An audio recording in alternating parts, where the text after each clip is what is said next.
Hello and welcome to Non-Ec Nonsense, a show where your host is 15 equity weeks in and 15 seconds away from losing her shit. I am Cat Gold. I am Michael Metadomini. I'm losing my shit too, but not mentally through my stool.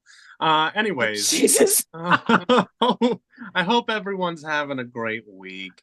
Happy Thanksgiving. It hasn't happened yet, but when this episode will come out, it'll be past Thanksgiving. So I hope everyone had a wonderful Thanksgiving. Today, we have someone who I met this year, but I like fell in love with his talent and his personality and just the way he like lights up a room. Kat, you haven't met him until tonight. I know. It's crazy. It's not your wumbo, not our wumbo, not he, she, me wumbo, but Marc Christopher. Yay! How's it going? Oh, it's going great. It's been a whirlwind of a couple months. I've been jumping from contract to contract and kind of settled down now I had a couple days off from rehearsal today. So yeah. So I'm in cabin fever. I'm like ready to let's get going. Amen. I am right there with you. Anastasia starts in like 8 days, and I'm like, all right, cool. Let's press the fast forward button. Like, let's just get there. I feel like I'm the only one. I'm like, tours on holiday break. I'm like, I don't need to do shit. I don't need to fucking do shit. Disenchanted. I refer about that. Yes. And yes, yes. Yeah. I'll be like so antsy just waiting. Like, all right, can we start? Amen. Amen. This break has been like way too long. Like I usually try to like fill up and like keep myself busy, but with my jobs and all this directing stuff, I'm like, all right, Mike, it's fine. Take a minute, breathe, collect yourself, continue on. I feel like you're only struggling because your only other hobby other than this is gaming. And then basketball's back in season, so like I'm thrilled there. And it confuses a lot of people because they're like, oh, you do theater. And I'm like, yeah, but I also know every team, every stat, every player. Matthew Karinko knows, but it's not football, so he's upset with me. Anyways. Who let these straight people into theater? I don't get it. Damn it. Damn it. Well, Marc, you just wrapped up Addams Family, and yes, you just won the Carbonell. How does it feel to be a Carbonell winner? We only interview Carbonell losers over here. So it's so funny because as soon as I got the nomination, they're like, oh, congratulations, you have a Carbonell nomination. I was like, what is it? I don't know. Golden egg. A golden egg. Idea. But I was like, then I like did some research and he's like, tell me all about it. And I was like, oh my God, I'm so grateful for it, like for the nomination. And I was like, that's okay with me. That's like nomination is all I need, and it was kind of a surprise. I was like, oh, me? It was wild. Not to anyone who saw the show, Marc. I'm not kidding. Not to anyone who saw the show, it was not a surprise. So on the bootleg footage that I got from people that were not Michael, you were fantastic. Thank you. I had a really great time with that show. It was like, I actually auditioned for that national tour when it was like before the pandemic, and I had like callback after callback after callback for Patrick, and I was like, oh my God, I want it so bad. And then they're like, okay, we're moving on, and I was like, oh, okay, so I guess I did not book that. And then they called me back again for a swing to cover, and then nothing. But I got to like audition in front of Tina Landau, and like it was pretty awesome. But it was the role that got away. So when I saw Slow Burn was doing it, I was like, please, because I initially auditioned for the whole season, and I had gotten a call back for the prom, and I was like, I'm already booked, and I'm like, oh, darn it, but I'm interested in SpongeBob, so I kept like bugging him for months and months and months and months, like, please cast me. Oh, he made the right decision. That whole SpongeBob cast like it was the most perfect cast I've ever seen in my life. Like every single person was those characters. So it was such a smooth and amazing experience. And to have those like audience reactions of people who were genuine SpongeBob fans out there, it was so much fun. Like the amount of people that I saw dressed up as Patrick Star at the end of the SpongeBob movie with the high heels and with the the fishnets. Yeah. It was insanity. I was like, these are my people. And also the amount of entrance applauses that everybody got, it was just like it was pretty incredible. It was just like I wouldn't change it for the world. It was just such a great experience. Everyone was so lovely and like welcoming, and it was just And I remember when that show got announced because it was what was the season? Into the Woods, Little Mermaid, Sister Act, The Prom, and people were like, woo, woo, woo, and then they'd be like SpongeBob, and they were like, what? And like there were even times when Patrick was like, nope, trust me on this one, it's a good one, trust me, and people would be like, yeah, right, and it ended up being like a smash hit. So it's so fun. I underestimated it too. I was like, don't ruin my childhood. That's kind of how I went into it. I was like, please don't ruin my I saw it on childhood. Broadway, and I thought, when I went to see it, I was like, oh, okay, it's SpongeBob. It's gonna be like the stupidest thing on the planet.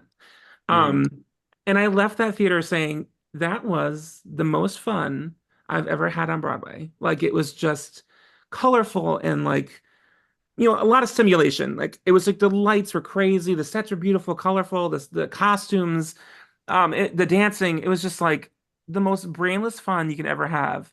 And ever since I've seen it, I was just like, I need to be in that show. And I'm glad I got to do it with you. This guru's gotta go.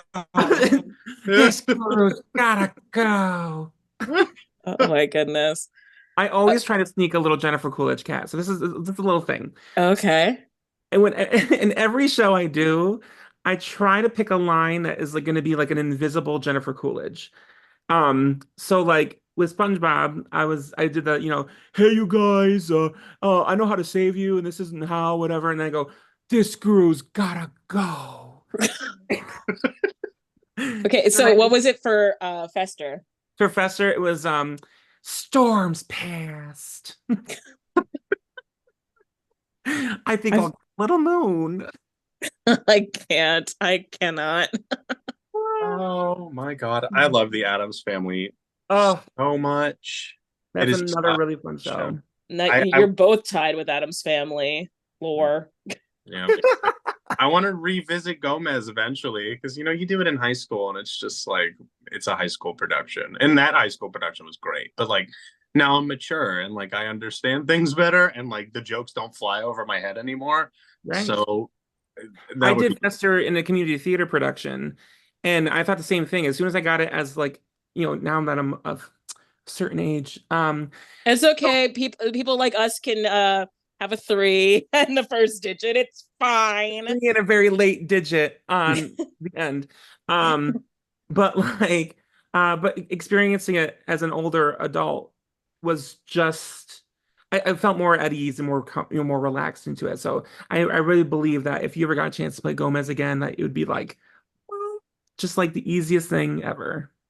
That would be perfect. So thank you for saying that, throwing that out into the universe. I'm knocking right here. Listen, the 3 of us, Addams Family, some theater company, hire us. You got 3 character actors willing to do it. I'm already shaved. Come on. I can grow a mustache in 2.5 hours. That's on my resume as a special skill. Can I borrow that skill? Because I need it for this show. I'm having such a hard time growing a beard. I'm like, come on, grow. Have you ever had instances of like bad facial hair in shows that they made you do? Have you ever had a horror story? Oh no. Cause the thing is I can't grow facial hair. So this is all I get. This is like, oh, come on. Listen, it's happening. It's happening. It's coming there, but it's so patchy and like I have to like color it in and like listen, stage makeup is there for a reason. People should see when I do my makeup backstage, I like take my contour and do my entire fucking neck.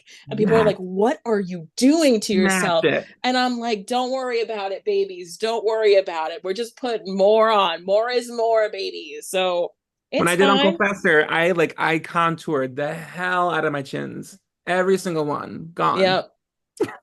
Sad God disappeared. What? Now, only if I could have contoured my stomach in a chorus line. So, Ugh. so we're all Whap, set. whap, Like wah, whap. wah, wah.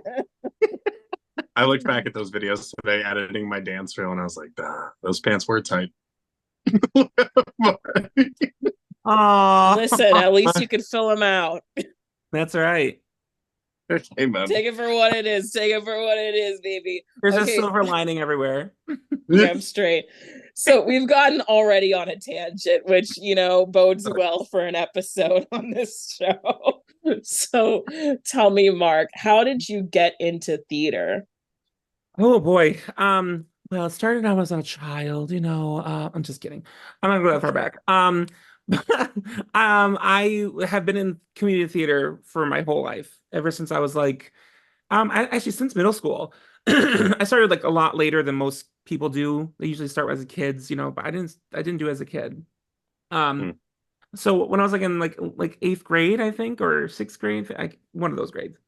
But then I kind of just like did community theater for years and years, and I loved it so much, and it was just a lot of fun for me. And then I got my first professional gig back in 2014 when I was working full time on top of it. And I was like, oh my God, this is so cool. Like this is people do this for a living. That's kind of neat. So I kind of just like kept living my life, whatever. And then like 2018, I was like, and I turned 30, the big three. I was like, you know, let's go for it. Let's move to the city. Let's try it. I have like, no money in my pocket, but you know what? People went to the city with less, you know? Yeah. So I decided to just try it. And then I moved down and I kind of, auditioned all the time. I got a job at a hospital because I was working at a hospital for like all my 20s. That was my full-time gig. So I had like the experience working at a hospital. So I got a job in the hospital down in New York City, and I auditioned as much as I could, and I booked my first job at a theme park at Busch Gardens in Virginia, as a caroler in the street. It Love was I've it. been there. I went on a family trip to the Busch Gardens up there. I didn't know there was a Busch Gardens in Virginia, but we were like driving by and they were like, "What the hell?" So it's we stopped by. beautiful. It's It's great. Yeah, gorgeous. beautiful. I think it's one of the one parks that are it's like the most beautiful park in the country or something. It's like it won like so many years in a row. I can't remember what it was, but it is gorgeous. It's Yeah. beautiful. But like singing outside was not my thing. I was like, ugh, ugh. Yeah, no, I get it. I got a hard and fast rule about outdoor theater. I've done it once and I hate it. Yeah, I do a lot of outdoor theater in Albany, with Park Hmm. Playhouse, which is different because it's like it's in the heat. Sometimes it's humid, so singing in humidity is great. But like Yeah. sitting out in the cold, Oh, rainy, oh. no, thank you. No, Yeah. thank you. But yeah, then I kind of just like been there ever since, and I got a job as a singing server with Gail's Broadway Rose. We have to talk about Gales. Okay, so we got friends like Allie and Tommy, which I'm gonna bully Really? Allie onto coming onto this pod, Oh, I but love her so much. I know she's fantastic. But tell us about the Gales experience. How'd you get that gig? And like, I feel like it's just like blown up into this like social media thingamabob, which is so fantastic for people that are doing theater because the more social media, the more attention like Right. the theater companies see that and they're like, oh, we want to work with this person because not only are they very talented and they're proven that, but they're like sharing it like to many, many people that can come Right, and get right. tickets. So tell us about the Gales experience. Yes. So I actually, when I moved to the city, back in 2018, I was, doing the Busch Gardens job, and I was on backstage.com and I was like looking for singing servers for a new da da da. I was like, I've never served before in my life, but I'll try. Why not? So I submitted on Backstage, and I got a message on there saying, "Oh, can you come and audition?" I was like, "Well, I'm on a contract right now. I can't be there." And so we kept in touch for the longest, throughout the whole contract. And I emailed him when I got back, and I was like, "Hey, I'm back in town. If you're still interested." And he's like, "Yeah, yeah, come on in." So I was at the old location. So I was over at the Roxy Deli, which was ugh, ugh, the most, it's disgusting. Just thinking about it makes me cringe. But like I really loved working with Jeff and Gail, and they were just wonderful people, and I stuck it out, even though the atmosphere at the actual restaurant, because it's a franchise. It's not like they own the restaurant. It's they're like a franchise inside an already established place. So we were at the Roxy, which was established already, and they were just not very nice to us. They didn't like us. They would yell at us constantly. It was toxic. It wasn't very good. And then when the pandemic hit, Jeff was like, at first it started off very slow. It was like there was like Gales was unknown, and we had like nobody in the restaurant, and it was just like so. I stuck it out and I had a really great time, and I met so many amazing singers and some great friends, that I still keep in contact constantly, even though they have left or come and gone. Um, but then like during the pandemic, they kind of like they offered the restaurant to Jeff for us to take over completely. And that fell through. And we're like, okay, so what do we do? And so we were kind of like unsure if when we came back from the pandemic, if we'd have Gales again. Well, Mhm. then we ended up getting with Friedman's over at the Edison Hotel. And they have been so wonderful. It's a beautiful restaurant. It's, Very beautiful, like the architecture and stuff, and it's always popping. always popping, always popping. At first it was a little growing pains here and there because it's like they didn't have dinner service, I don't think. So they usually did like breakfast and lunch for the hotel. Hmm. So they were like, we don't really do dinner service. And he's like, hey, let's try it with our servers, and a couple growing pains here and there, but like it became like people got used to us being there. And like I remember like people sitting in the cafe going, what is this music? What is happening? Like what? It's so Sounds like a Delray Beach loud. Playhouse audience. Yeah, Jeez. it's so loud. Um, but no, I mean, like, I think what really helped us too is that we hired a lot of TikTok stars. Mm. Hmm. That kind of blew us up more. Like, we had Tori Vagassi, um, Love Tori, love her to Tori, bunches. love her so much. We had like Molly Kavanaugh, Cara DePietro. I Hmm. mean, just all these like huge TikTok stars kind of helped blow up the restaurant.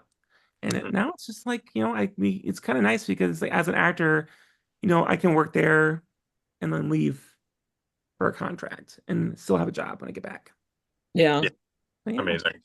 but it's so much What fun. what a lit gig. And like, yeah, it's flexible with like so many performers. I know like Tori's like on the ship right now, and like she'll, the accessibility with work and like the experience also because it's mainly dinner service, isn't it? Like it's not as Yeah, much only like dinner service. yeah, so like the auditioning during the day, it makes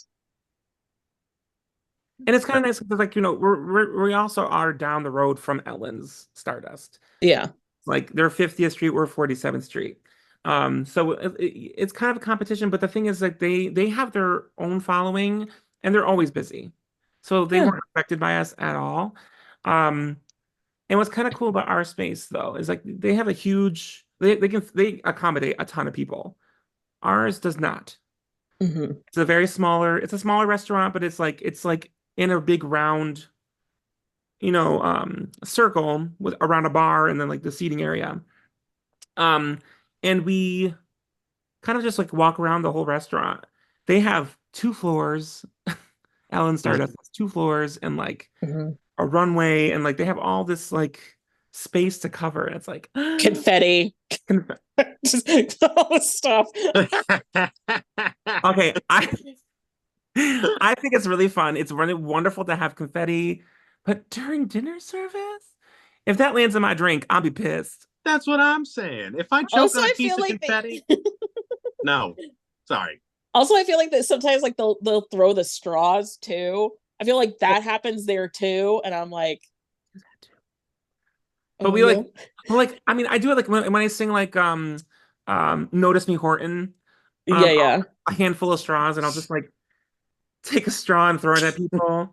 101, 102, 103. That's funny. Just come up with little gags, you know? Oh my Now goodness. with these places, yeah, I'm sort of familiar, not really familiar, but do you guys have a set schedule as to what they make you sing, or do you get to choose what you sing?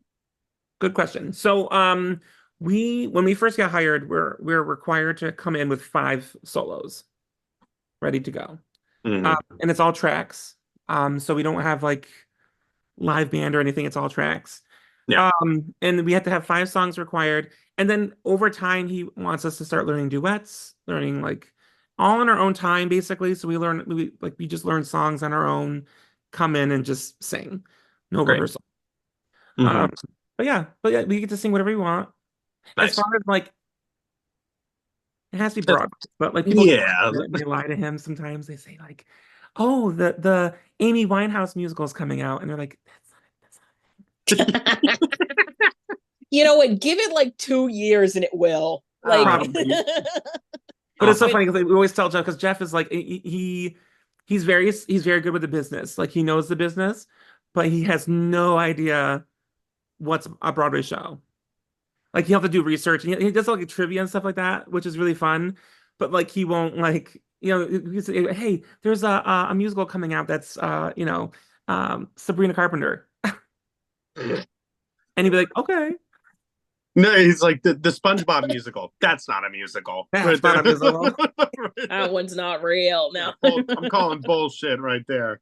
Yeah. But the thing is, he tries to sometimes I think he even like he knows it's not really a musical, and I think he just wants us to sing what we love, which is like a thing that because especially as actors, we all know like singing what we love versus what we have to sing Yeah. is a completely different thing. Hmm. A No, different. True. no, it makes sense. So, Mark, Patrick Star was a dream role of yours. Mhm. What's the next dream role that you're chasing now? Oh my gosh. Okay, so I had a great year this year. This year has been really wonderful with the dream roles. I got to play Nostradamus in Something Rotten. Oh, Got to do Patrick in SpongeBob. Fester was another one I really wanted to play professionally. Um, I would love to play Amos in Chicago. oh, Please, God. I would love it. Anyone is listening? Thespis, let's get it done. Okay, please. there you Please, go. put me in, coach. Um, but yeah, that's like another role. And then I also would love to play the Wizard Will See You Now guy in Wicked. Honestly, fucking iconic. What a track. What a track. If I was a That's the dancer, dream. I'd be the ribbon person. So quick. So quick. Zun, zun, zun, zun, zun. Yeah. Did you get to see the Wicked movie yet? I just saw it on Thursday, Friday. Friday. How Oh many my tissues goodness. did you go through? None, but I was by myself in the theater because it's like I'm on contract and nobody wanted to go see it with me. So I went and I sat in the back and I'm like trying to hide it. I'm like, don't look at me. It was what got me the most. So I didn't cry throughout the whole movie because I was like just smiling the entire time. Yeah. Loved it so much. The scene that got me was the Oz Dust ballroom Yeah. when they started dancing together, and then like they got to the point where they're like on side by side with like their arms touching their shoulders, whatever, and then you see like Cynthia Erivo's tears coming out of her face, and then she's like rubbing her like wiping the tears. I was like, I can't. It was so beautiful. I just loved it. I'm obsessed with Cynthia Erivo. I saw her for her closing performance of The Color Purple on Broadway, Oh my God. and Talk about iconic. Oh What a my show to go to. I know. And it was like for this little open jar institute, it was like, hey, here's tickets to, like what did we see? We saw Waitress. I saw Waitress with the original cast, which was like so fun. Mm. And the Dr. Potimer, when he fidgets around because he gets caught and he has the sticky note and he fumbles with it and he usually just grabs it and continues on. He fumbled with it so much that it flew off into the audience and he dove after it, and it like landed right in the front row, but he was hanging off the stage, and he just looks at the lady in the front row and goes, "Can you hand me that?" And everyone lost their mind. And so that was great. And then the whole theater smelled like pies, and it was just like everything. I love that show. I want to be in that show. Ogie's a role of mine. So Listen, Theater by the Sea in North Shore doing it this hi, Theater by the summer. Sea. I would I'm love to be there. literally Theater by the Sea is 20 minutes away from my home. I'm like, I'll go back to the barn, baby, back to the barn. I would love to play Cal in that show. That's like, I want to play Becky. We need to do a show together, Mark. That's the yes, answer. Please. Yes, let's all group up at Theater by the Sea. Listen, Kevin, hey, yeah, hey Kevin, like Bill Haney. But, oh my god, getting back off track. I saw Waitress, and then we were supposed to see Tuck Everlasting, but then that got canceled. So they put in Something Rotten, and it was one of the closing performances. So I got to see Christian Borle, which was like super, super cool. I'm so excited to do that show. Oh my god, I'm jealous. I love you. I wish you were there. So sad. And then Shuffle Along, and wow, that one was a snoozer. Snoozer? I was not a fan. I loved the tapping so much that I ended up not caring about like the story, and I was like, can we just get to the tapping again? Like that's how entertaining the tapping was. Wow. But I just wasn't a fan of the through line. But then the last show was The Color Purple, and that was like the most powerful theater experience I've ever had in my life. I was sitting all the way up in the back, like back left, but it's just watching the energy from the crowd, and she threw everything else that she had left into that performance, and she was trying to hold herself together the whole time, and I was weeping, and it was just a really amazing collective experience. So anytime I see that Cynthia Erivo is doing something, I make sure that I go out and support it, because that was like little 16-year-old me was sitting there with his jaw on the floor. Like this woman. Wait, you were 16? Yeah. Mark, we're old. I was an adult when that was out. Yeah. I'm sorry. I'm over here and one of us is not like the others. Like when I was 16. Oh my god. When I was 16, what the fuck was I doing? I wasn't doing anything. I wasn't doing shit. I was in the city, so like I want to get back there. It's almost been 10 years now. So listen, baby, we're gonna be moving to the city. Let me tell you, like when you're there, you can call me and I'll be right over. I live in Jersey, so I'm not that far. Mark, we are going to be hanging out. Absolutely. Yeah. Absolutely. Now, the thing is, people with the Wicked movie as well, everybody's like, talking about like Ariana Grande and how it's Cynthia Erivo. This was her movie, and she delivered. Now I have a couple qualms about the movie. Too. Like all the stunts were like done by her while she was singing live. Yes, craziness, crazy. Yeah, I had a couple of things I didn't like about it. Like, I mean, like Jeff Goldblum. He's Jeff Goldblum in the. It's like Ryan Reynolds. Ryan Reynolds plays Ryan Reynolds in every movie. It was literally Jeff Goldblum as. I think it's because the concept of the wizard is Jeff Goldblum. But I don't know how it really factors out in reality. But like, when you think of the storyline of that character, and then you're like, who's an actor that gives that kind of riz at that age, like consistently? And you're like, Jeff Goldblum.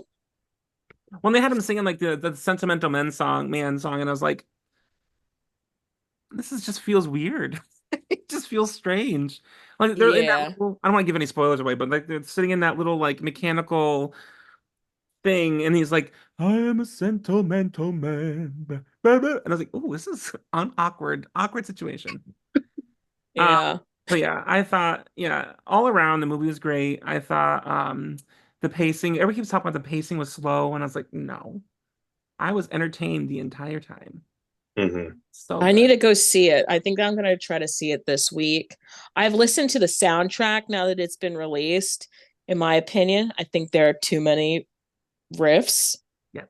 I think some of them can like I have a thing. Okay. This let me open up the door for this chaos. All right. So I have a thing with unnecessary riffing and vocal agility. And I think it's an incredible skill. And I think it can be purposefully used in certain points. But we don't need like three every song. Like we Yeah. don't need multiple. You want to do like an interesting, especially with like a product as established as Wicked. Now there's some runs that have now over like the years and years that the show's been running that have like, come into like the cultural zeitgeist as acceptable added runs. And some of them in the movie are great. And some of them I'm like, can we stop? Who was doing music direction and why didn't they stop you? I To be honest, I think because it is the movie. It's a different kind of audience going to see this movie. agreed. You're appealing to the young TikTok stars who flip out when you go, "Ah," you're like, because it happens at Gale's, Yeah. and it's Mm. like, we're singing like Annie, get your gun, and here you are like riffing it. It's like, why? Why why? My I God. mean, which is that's a what do you call it? A uh, uh what's the word before? I can't remember what it was, but it's like it doesn't really happen. That would never happen. Like Annie, get your gun, but like they have like it's in classical songs. You don't need to. No. Let's spice up Guys and Dolls. They Let's. already did with the new version. And I Oh, I think know, some of but the like, runs in that one are unnecessary. but we need more runs. Like, But I do love that one. Was it Marsh? What's her name? Who did the Guys and Dolls? Marisha Wallace? Yes, she at the Take Back Your Make the. Take Your Make. I was like sold. That was just so Yeah, good. yeah. Summer No. editions, great. Annie, get your gun. Don't. No. You know. See, anything you can do, I can do better, or anything you can riff, I can riff better. Oh my God. Which My would make favorite. I found this video on YouTube, and it was a compilation of every Elphaba's war cry, and it was the funniest thing I've ever seen in my life. Just seeing, and it shows what note they're hitting, like while they're singing it. And there was one I forgot the name of, but it switched notes like 27 times, and I almost fell on the floor and cried laughing. Like I was like, why is she just hit the whole scale? what Like, is it like Jessica Vosk or something? yeah, Like, I was like, what are we But I doing? know Broadway and Wicked now has like limited that. They stopped it ever since I think it was after was it Eden Espinosa or probably. yeah, they stopped it. They're like, no, no more. They We're have to like gonna- approve what you're gonna do if you're gonna do something different. Yep. But which I really feel like that should have happened in the Wicked movie because some of it was just like we don't need as the one that killed me. I can't believe I'm getting off on this tangent for a movie I haven't seen. I've only listened to the soundtrack. Apologies. The one I really couldn't get behind. The amount of riffing in "I'm Not That Girl." What is happening? I actually that wasn't as bad as I thought. Popular had too much. I mean, yeah, but That's like a like musical theater song, I agree. But the ones that really got me were in that song because that's a song of simplicity. That's what Also, an alto song that's like all about simplicity of just the emotion. We don't need like we don't need that shit in the but song. okay, Just so story tell. I have to say though, I think listening to it probably is way different than watching it because when I watched it, I go sing. Like, I when know she was, you did that too, Mark. There is no doubt in my mind. she was like, no, no, no, no, no, no, no. I was like, sing. Dang. You did that. We were watching Not a Simple Sponge because we had to do like an entrance one night, and you you were sitting in the wings, and Anthony was just drilling those notes like he usually did, and you were just like, sing. And Sing. Matthew Krinkle was like, what does that mean? It means sing. I sounds like it means he's doing good. I love teaching Matthew Karinko lingo. It's like my favorite thing on the planet. It's so much fun. Uh Oh my God. Love that punk. I just remember that during with SpongeBob 2, I know we're going off tangent again, but It's fine. backstage, we were waiting for the applause song, the applause, applause. That was a cue for the cleaning cart to go through. And Yeah. he had no idea what that song was. So me and the Tasty would be backstage and we're like, now, applause. He's like, oh, great, got it. We wheeled out SpongeBob because he was supposed to be planted behind the pineapple to start the show, and the pineapple was already on stage. And we had a pre-show that was like 45 minutes long, so like people could show up to the theater, listen to a DJ, like the whole 9 yards. 45 minutes. Yeah. Oh, yeah, we had beach balls flying. It was a well, no, I knew that, but like 45 minutes. People Jack got there like Rodman half an hour was before though. And it wasn't like the full, not everybody was there for the 45 minutes, but like at least for half an hour. yeah, like you could be there, but for the people who wanted a DJ concert, great. But if not, show up before. But the pineapple was out there, and we couldn't throw Anthony out there like 30 minutes before and just be like, "Hey, sit there. We'll see you Like soon." ruin the surprise, Yeah, Also, so surprise of seeing him on stage. yeah, and Patrick is still in his Swifty stage, but that's when it was like starting to bloom, and he was like, "Why don't we throw Anthony in a cleaning cart and wheel him on like Taylor Swift?" And everyone was just like, "That works." We're all like, okay, all right, yeah, sure. Reckless. Oh, it worked. It worked every night. It was great. Oh, It was fun. And people started to catch on too.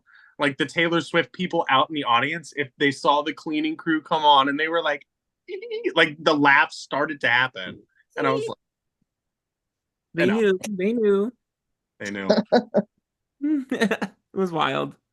Too much. I feel like that show had just so many like Easter eggs, like cultural like Easter eggs in it. It's just what that sound effect one really got me so bad that what was it like the internet? Yeah, Tyler. So Yeah.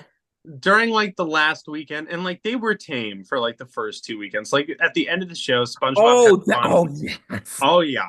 I was like, wait, the internet. I was like, oh yes. Oh yeah.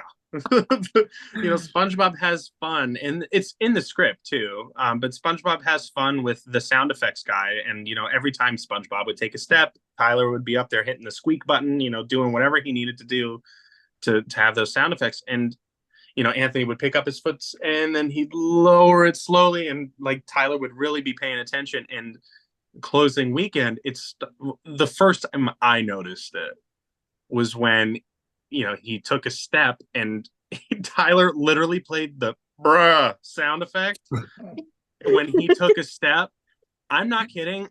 I'm pretty sure the audience can hear the people backstage laughing at that, how ridiculous that was. I remember Corey Vega fell into my arms like the Phantom of the Opera, like literally fell into my arm.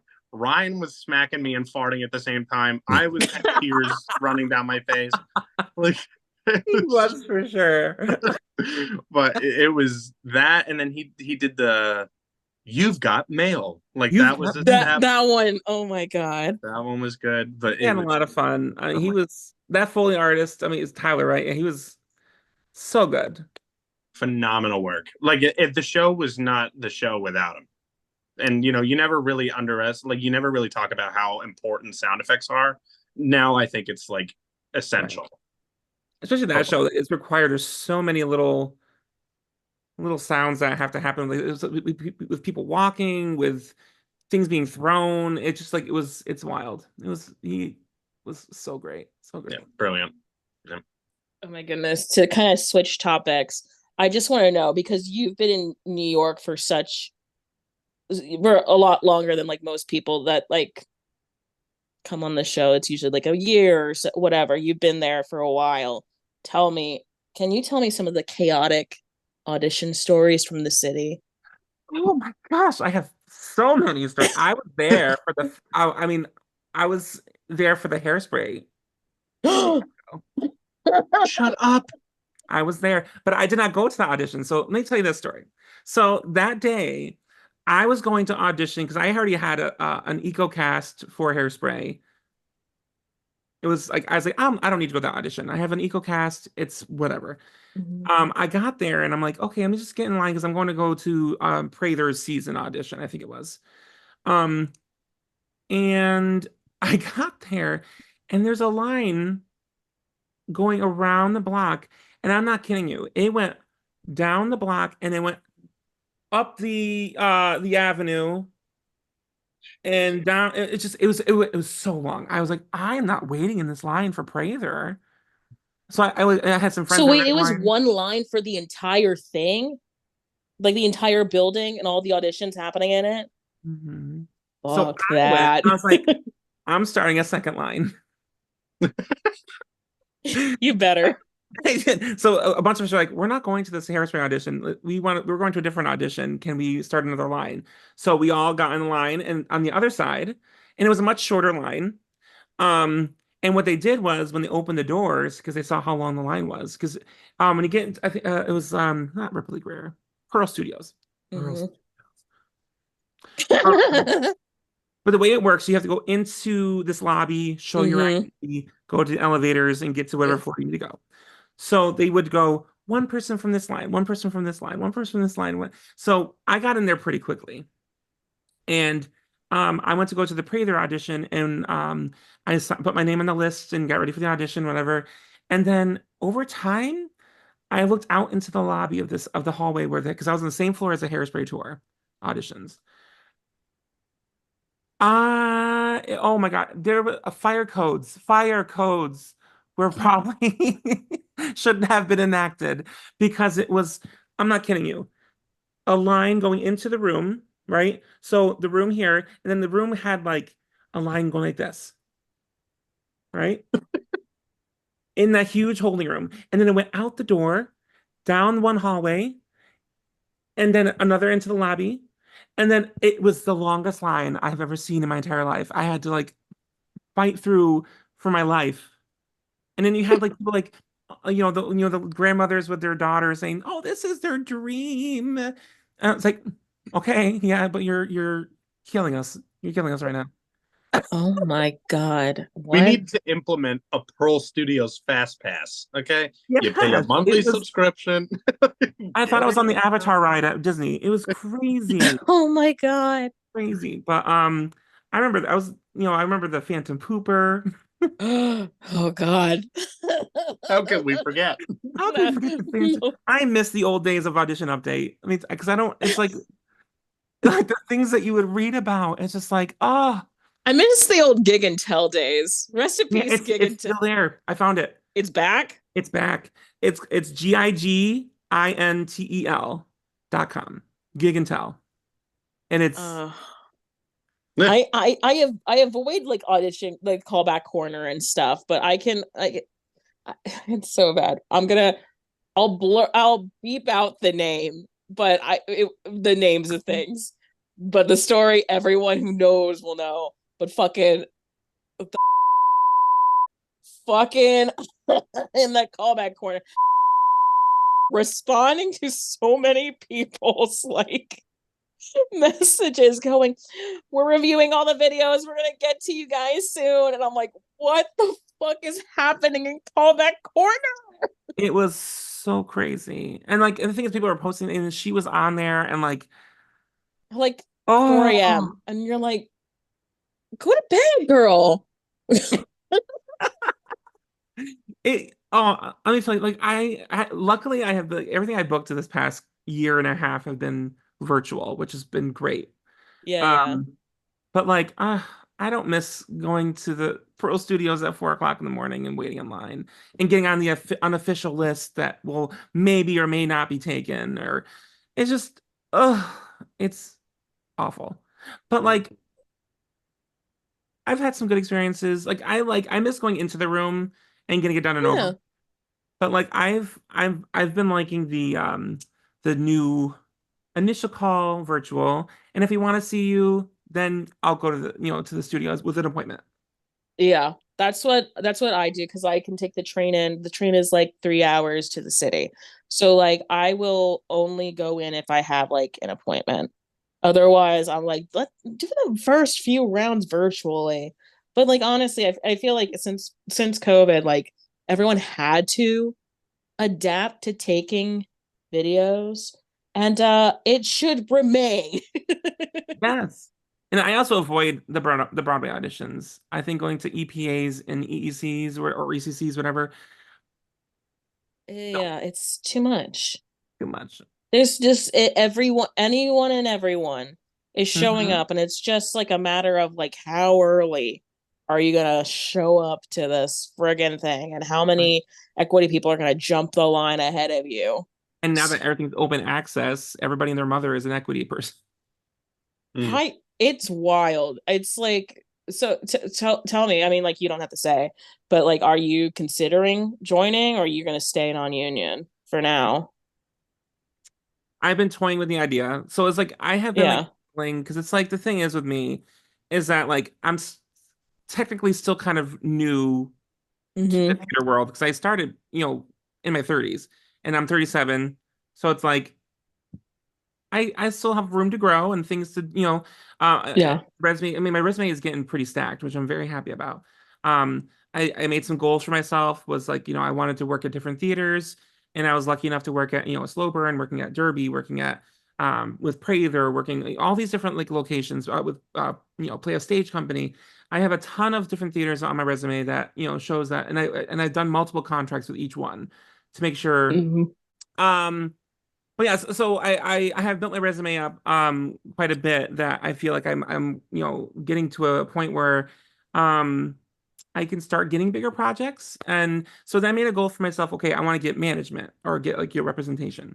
Because I feel Mm-hmm. like representation nowadays is like essential to get into certain rooms or get into certain auditions. So I like made it my job to like, okay, let me reach out to different places. And I finally landed one. I got one for we're working with creative partners, media partner. Okay. And you're Um, liking them? yeah, so far it's been great. Yeah. So far things I have booked on my own, but they did the negotiations for me, which has been my least favorite thing to do is negotiate. Truly, I hate negotiations. I That's the one thing that I wish that they taught in school. In college is they taught negotiations, but I think it's so much like the culture of, once again, I graduated a while ago, so it was definitely the culture of like, just say yes, just take the job and do whatever you can to book, and which is true when you're like your first year or whatever. But like also like negotiating is such a big part of it, especially nowadays, And because it's uncomfortable, especially with people you yeah. know. It's uncomfortable. And I Yeah. hate doing it. And I'm finding that like they do it, but I'm still uncomfortable with it because they're doing it and I'm not because I know these people. It's tough because it's like the things I have booked this year so far have been theaters I have worked with before and with directors I've worked with before. And it's like, putting that in someone else's hands is very stressful for me because I've been doing it by myself for so long. Uh, Hmm. but anyway, so I got my goal, I got my representation, and I was like, okay, let me get, a possible like I want to book like an equity. I said I don't want to join equity unless I can book an equity job. And Mm-hmm. and I mean I don't I consider like SpongeBob like I think Slow Burn is definitely an equity house. So like I figure okay I booked that that's one, but I was like maybe I'll join. I was like no maybe two equity contracts. It's I don't know. interesting. It's, I've even though EMC doesn't count, the points do not matter. I'm like almost at like, I don't know, like 40 points or whatever. Like I've done like 15 weeks this year union. And so like I sit here going like, do I not? Like what the fuck? Like is it worth it? And like at least, we call ourselves non-ec nonsense because, the two of us are non-union and we've involved ourselves in a lot of nonsense. But That would ruin the podcast. We can't be if smart. one of Oh, us just join the semi union, non-ex. no, it's just hard because like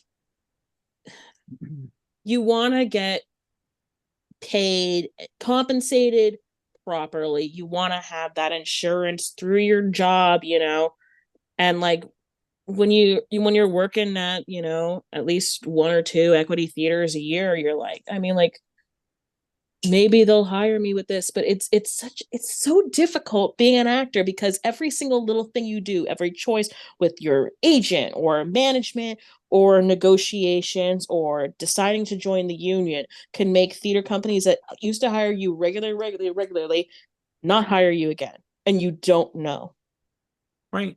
You Right. just don't know. And it could be, I mean, like a lot of people were saying, like, it takes like, when you join the union, it takes like 9 months after you join the union to like get your first union gig. And, you know, it's spicy. Yeah. I mean, in my mind too, I'm also thinking about like with the open access, back in my day, equity was so, you had to work, like you said, so many hours in an equity job. I mean, you had to know somebody to Mm-hmm. even consider to be, and I remember like there's a local theater where I'm from, I say local, it's a regional theater. It's Capital Repertory Company. Amazing shows. And then they did the EMC program, and like, I would audition constantly. And I was like, this would be my chance to get like an EMC, you know, but like it's hard. It's hard. It was so hard to get into it. And like, and it's the same thing too when you go to audition for these places, they're like, oh, we're only looking for people who are EMC or whatever. Well, how do I get an EMC if you don't hire me? So it's like now EMC doesn't matter, but like I just remember like trying to get into these places and like, oh, I'm sorry, we're looking for more EMC, not like, not non-union. And Yeah. it's like, well, how am I It's supposed to get that? it's such a bummer that they got rid of the EMC program because I paid to get that stupid fucking card that's sitting there taking up space in my wallet. What a bummer. What a fucking ripoff. I remember back in the day too. I did Bonnie and Clyde with Bruce Linzer at FAU, and they had equity people in the show, and I was available for equity hours when I was like 15, 14. And he was like, "Do you want equity hours or do you want community service?" And back in the day, I was like, "Girl, give it a community service." It's Like, high school because you have to like to get so many like for yeah, scholarships and stuff. I mean it makes Um, sense. It makes yeah, sense. and it was like community service for that, and like plus, I went to a performing high school, and we just didn't have time to do anything else outside. So like, I was like, are these points just gonna like?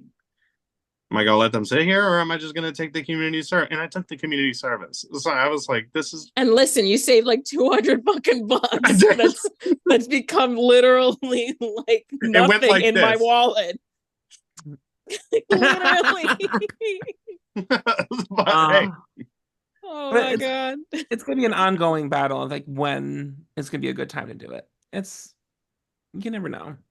Like I know I was working at Surflight Theater with a bunch of Mm-hmm. pretty people. And they're like there was one gentleman, he was been equity for years and years and years. And he would make sure you knew it. And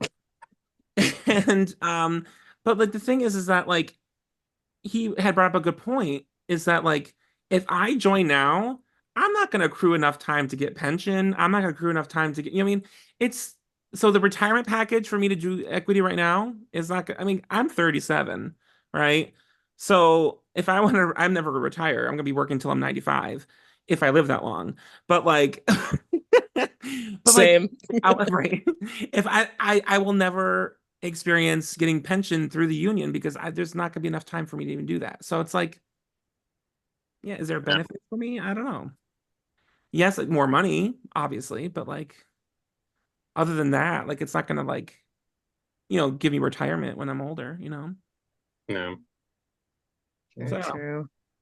It's really tough. It's like, I mean, I always thought like, oh, I should have joined the union when I was younger, but like I wasn't ready when I was like 21. I wasn't even doing this as a profession when I was 21 because I was like, oh, I am a character actor and the roles aren't ready for me yet. So I'm way too young. I literally had the exact same conversation with some of my professors. They were like, Kat, you are a person I was the only one in my BFA class that didn't have a job out of school.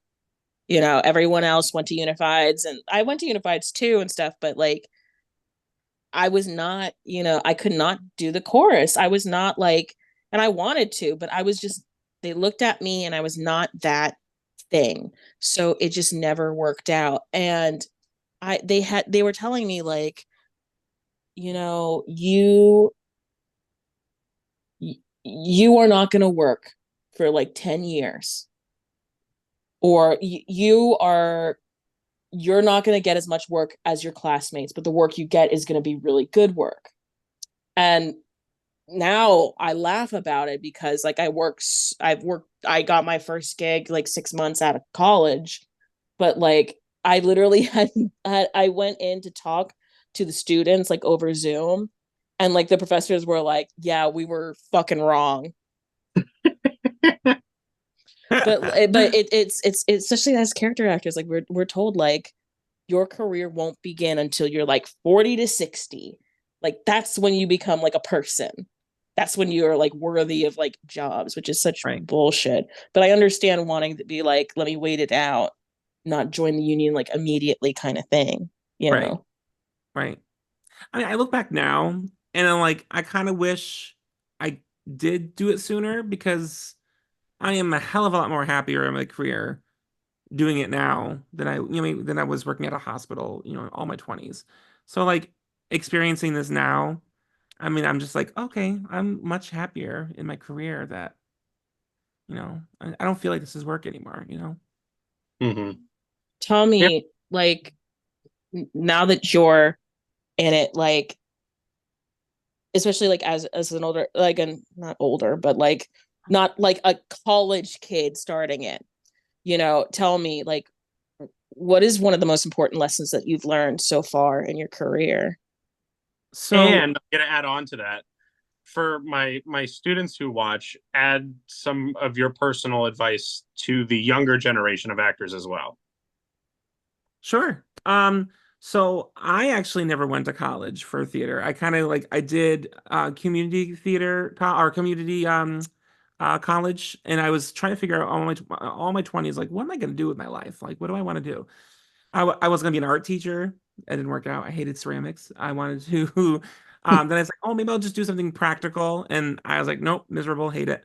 So I kind of quit school, and I was like, forget it. And I kind of went out there when like I said, like when I turned 30, and I just have been doing it without a degree. And and I feel like a biggest advice I would give people is like, you know, take a risk. It's if it's like if you wake up in the morning and all you can think about is like, oh, I want to do theater, or if there's like other things that you think you can do that will make you happy, like you wake up in the morning and like, oh, I can also do this. Do that. But if you can't think about anything else, that is what it's going to be. Like, I was miserable working at a hospital. I was just like grumpy all the time, yelling at people. I hated it. As soon as I found like so much joy in my job because I knew that all I could think about was like, okay, theater is what I want to do. So if that is all you can think about, I say go for it. And for the youngsters, advice, if you feel stupid, you're doing it right. Perfect advice. Perfect. Yes. Yep. So yeah, I've if you I've feel had stupid, I moments where I look at these kids and they're performing it safe and small. And I look at them and I'm like, that's great. You're doing the lines, you're doing, what I'm telling you, but as much as, because they're this is the iPad generation now that, sat at iPads and then grew up. I'm like, this isn't performing on TV. You need to give so much to the people that are even sitting in row Z to see what kind of facial expression you're making. Even if it's small, it needs to be massive on stage so that the people in the back can see it. So that's great advice. yeah. So Yeah, and there's I there's a liberating power in looking silly and stupid. totally. And it's like the more stupid you feel, the more fun you're having. You know what I mean? I Yeah. it's like fine. I like to play on stage. Like, I like to play. And like, especially during rehearsal process, just like finding little things. That's why I loved working with Anthony too. Anthony was all about the bit. And I was like, okay, let's play. Let's keep playing. I love it. But yeah, every time if Mm. it feels stupid, I'm doing it right. A couple other things too I've learned in my audition process. Especially during the when I did the Something Rotten tour audition. The director, I got to do a callback for Nostradamus. And he had me in the room and I did the scene and he goes, "Can I tell you something?" And I was like, "Absolutely, tell me." He's like, "I want you to own your height. I'm a 6'4" guy. I'm tall, right? So he goes, "It's great that you are being so gracious to your fellow actor by doing a constant plie and trying to get eye level with them, but you don't have to. Own your height." Mm. And I was like, "Oh." That was like for me, I was like, wow, I didn't think about that. Like I would did not had no idea that was in a constant plie. Just like Yeah. down. Also controlling, especially with comedy, control. Where to breathe, where to not exert so much at once that you have nowhere to go. So I was like, Hmm. so I learned so much from that audition process. That was just mind blowing to me. So like I learned a lot from that. Um, yeah. But especially when it comes to like comedy and acting in general. Like, if you feel stupid, you're doing it right. Yep. And that was the entire production of SpongeBob the musical. The entire time. It was a There good was kind a of stupid. single intelligent brain cell that was put towards those things. The production team was like, great, we'll handle this. The actors got up there, and especially with that finale, I don't think there was actual like blocking given. It was just like, here's the lines and be smart actors and have fun. And it just ended up happening. Like I remember specifically with Ryan, we were standing center because we just had this moment where I hit on Pearl, and the SpongeBob tries to bring back Squidward into the group, and he's like, "We love you, Squidward," but and in the rehearsal room, just out of nowhere, I had Anthony pushed himself through Mark's legs and then did like a downward dog, and it was like, "What about you, Squidward?" And everyone was like, not a single person held it together. And we were like, done. All right, that's in the show. Like It was every perfect. single thing. It was perfect. That Oh my whole god, and cast the was instruments too. Oh my god, the instruments part. He's like, grab an instrument, and I went, "Can I have a mayonnaise? Can I have a jar of mayonnaise, please?" this mayonnaise was an instrument. You're damn right. I played that mayonnaise like no one else. I even opened it and started eating it during the show. It was great. Oh my god. It was an empty jar of mayonnaise, but I was like, shaking it like a maraca, and then I was like, opened it, and I was like, and then like think somebody started eating it with me too. I can't remember who it was, but Oh my god. So good. And even Madeline Dunn. Madeline Dunn's a great example because she was just in the ensemble, but she had a tutu for her costume, and she turned her character into a ballet fish, and it had a beginning, middle, and end. Like she had a whole plot, and it was perfect. And I was like, this is like little things like that made that show a success, and it was just a pleasure. and you need to if you ever have a show with Madeline, that is one person you need to watch because she is an example of how to be an ensemble member. Like Yes. every moment she was on, and it was just fun to watch. Your eye went, "Choop," there she is, like Yep. fluttering off the stage, and like she's just I love so much Madeline. fun to watch. Shout out Madeline Dunn. Shout out 100% Ethel. Shout out Bacon commitment. Buddy. All right, Mark, well, we're coming to a close. This has been absolutely wonderful, like catching up with you again, because it's been a minute. I haven't seen you in like almost 6 months, which is like, oh my So God, that long. time flew. Time flew. Where can people find you on social media? Shout yourself out. Yeah, they can find me on Instagram at Markity, Mark, MarcMarc,